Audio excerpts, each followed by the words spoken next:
Over screen time हमारे बच्चे की स्पीच डेवलपमेंट पे बिल्कुल उस तरह असर करता है जिस तरह दीमक लकड़ी पे असर करती है।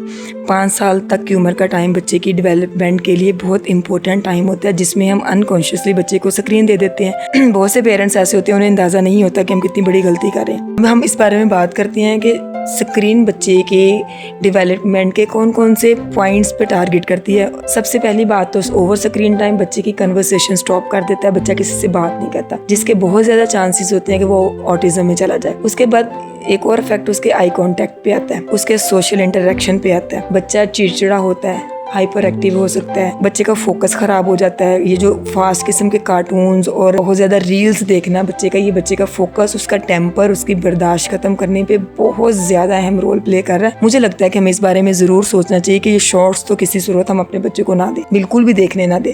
बाज़ दफ़ा क्या होता है कि बच्चा चिड़चिड़ा है, हाइपर एक्टिव है, ऑटिज्म है, उसके बावजूद बच्चे के चंद वर्ड्स की स्पीच होती है और पेरेंट्स बड़े हैप्पी होते हैं, नहीं हमारे बच्चे की स्पीच है। लेकिन थोड़ा टाइम गुजरता है, वही स्पीच रिवर्स हो जाके तो जीरो हो जाती है, फिर शुरू होता है डिफिकल्ट टाइम। और इस चीज को ओवरकम करना बहुत डिफिकल्ट है। मैं मुस्तफ़ा की 2 साल से थेरेपी करवा रही हूँ और इस सारे प्रोसेस में मुस्तफ़ा 1 वर्ड से छोटे सेंटेंस पे आया, यानी 2 साल लगा के एक नॉर्मल बच्चा 2 साल में प्रॉपर बोलना सीख लेता है। लेकिन जिस बच्चे की स्पीच पे वर्क करना पड़े खुद से, इतने छोटे छोटे पॉइंट्स होते हैं, vocabulary, noun, pronoun, verb, adjective और पता नहीं क्या क्या ग्रामर की चीजें, जब उस पे वर्किंग करते हैं तो पता चलता है कि इतना कुछ है जो मतलब हमें गॉड गिफ्टेड था, हमें पता ही नहीं।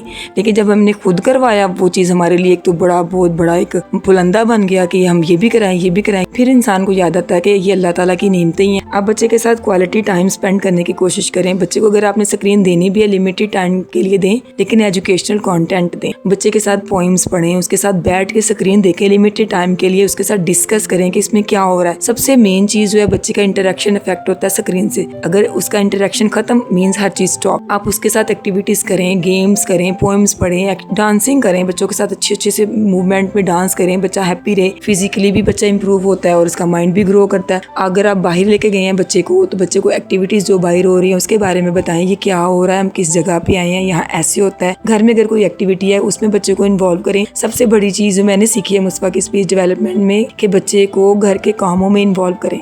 खैर मुस्तफ़ा होता तो नहीं घर के कामों में इतनी जल्दी इन्वॉल्व, लेकिन मुझे ये चीज़ ज़रूर समझ में आई कि अगर बच्चा घर के कामों में इन्वॉल्व हो जाता है, वो प्लानिंग करना सीख लेता है, ऑर्गेनाइजेशन सीख लेता है चीज़ों की, डिसिप्लिन सीखता है, क्लासिफिकेशन सीखता है चीज़ों की, कि मैंने अगर प्लेट, स्पून और ग्लास को सेपरेट करना है, प्लेट्स को प्लेट्स के ग्रुप में रखना है, ग्लासेस को ग्लासेस के ग्रुप में अलग करना है, स्पून सारे मैंने अलग करके रखने हैं। अगर हम छोटी छोटी चीज़ों पे गौर करें ना घर की ही रूटीन में, तो इतना कुछ बच्चे के पास सीखने के लिए है कि वो मतलब हमारी सोच ही है। नॉर्मली जो बच्चे की स्पीच अल्लाह की तरफ से गिफ्टेड होती है वो तो हमें अंदाजा ही नहीं हो पाता, वो खुद ब खुद ही सीख लेता है सारा। लेकिन जो बंदा बच्चे की स्पीच डेवलप करने पे काम कर रहा होता है उसको असल में पता होता है कि इतना सब कुछ था हमारे पास, इतना ज्यादा स्कोप है, यानी इतना नॉलेज है हर चीज में कि इंसान की मतलब अक्ल हैरान हो जाती है कि हम इतने छोटे छोटे पॉइंट्स हमारे पास मुफ्त में अल्लाह ताला ने हमें दिए। आपको मेरी ये वीडियो अच्छी लगे तो लाइक, शेयर और सब्सक्राइब जरूर करें।